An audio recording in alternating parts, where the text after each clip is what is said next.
Pay close attention to everything that is said tonight, and that you should prepare yourself to ask questions about the many troubling problems that beset prehistoric America. It is not really prehistoric, it is merely pre-Spanish, but anything that is pre-European is considered to be prehistoric. It is the really critical missing pages of history, both for America and for Africa.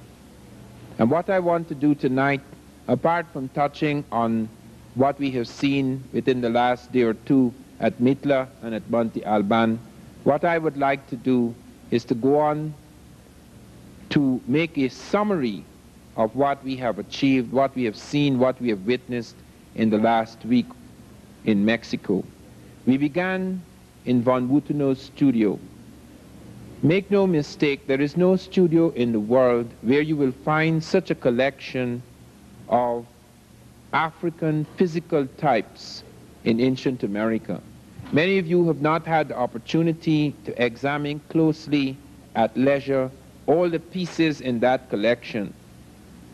It is a priceless collection, and many of you have raised the question which must be pursued: what will happen when von Wuthenau, who is now 84, dies?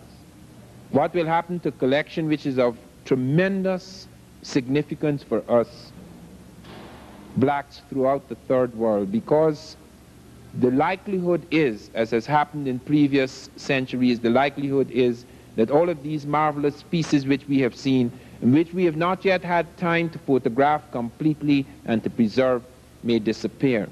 Von Wuthenau has, in addition to these little sculptures, he has a catalogue of everything he has.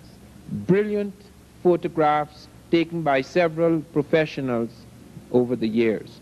She is apparently the director of the dancing group.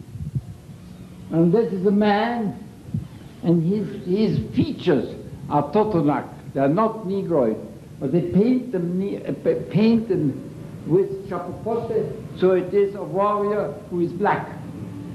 That is also an atavismo, because they knew that the Olmecs were black. You're saying that the OLMEC people themselves were black?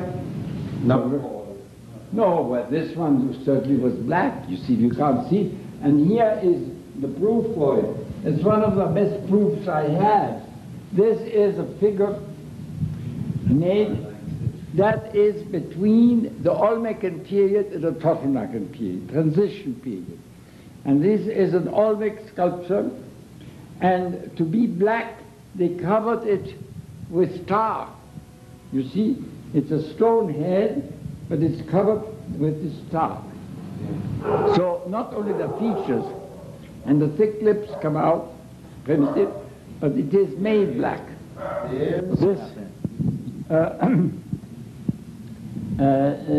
This piece was put on the cover of Revista in Mexico in March, and shows you that another colossal Olmec head was found in Mexico, which has not been, in my opinion, I don't know where it is, it's never exhibited. I wonder if they really have excavated it. Of course, you see these, there is the item that the people in Tabasco, Tabasco is one of the provinces here, I mean one of the states, the state, just as Louisiana is a state. And the people in Tabasco don't want it to disappear from their place to Mexico City. And there are frictions between the Instituto de Antropología and the state, you see. And that's why I don't know if they've done in the state something about it. In any case, it has not been shown up here in Mexico City. But it is 100% Negroid features, and I wish we could get it out and get some of to the choice of archaeological sites to link all that we have seen together as a single piece. This is one of the most difficult things to do in Mexico. There's a vast amount of confusion, even among the guides who are supposed to have mastered the material in their own area. There's a vast amount of confusion about dates, about the occupation of sites, about the nature of influences, about what the various things we have seen mean. Some of these things cannot yet be explained. Some of these things people can only guess at. But what we are certain of, what we are absolutely certain of, is that the Olmec civilization, which is the mother of all American civilizations, is not a single-stranded civilization. It does not belong to one race. It does not belong to what we conceive of as the Native American who came across the Bering Straits. There obviously were other influences, and among those influences was the African, specifically the Egypto-Nubian of the Mediterranean. When we look in von Wuthenau's studio, we see quite a number of heads, most of them pre-classic. By pre-classic is meant periods between, say, about 1000 BC going right down to about 600 BC. This is a significant phase in Olmec civilization. There are several phases of the Olmec. I must deal with phases now, and those of you who are taking notes, please note, because you can get very confused when you see the Olmec appearing in other places in later centuries and becoming mixed up with other peoples. This is some of the things that lead to confusion.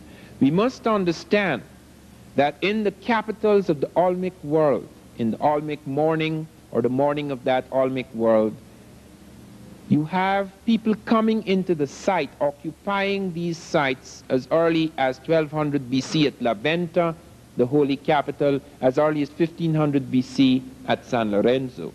Those dates have nothing to do with the actual sculptures, the actual monuments, etc.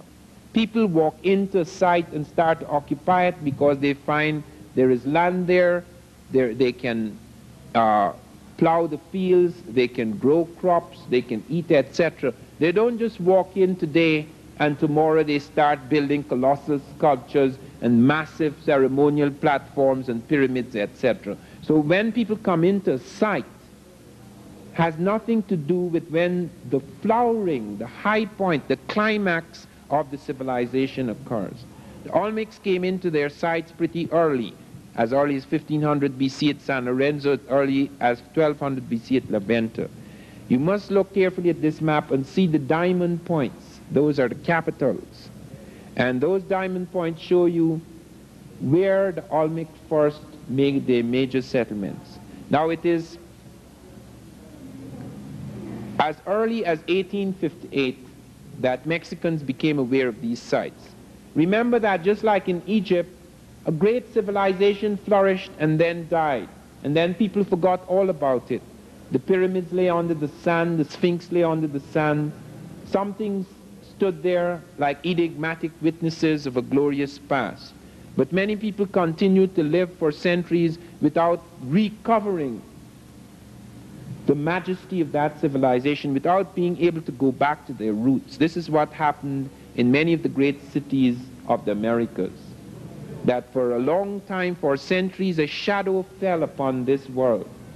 Something very unusual seemed to happen somewhere around 8900. Some people put it slightly later, but something very unusual happened in America.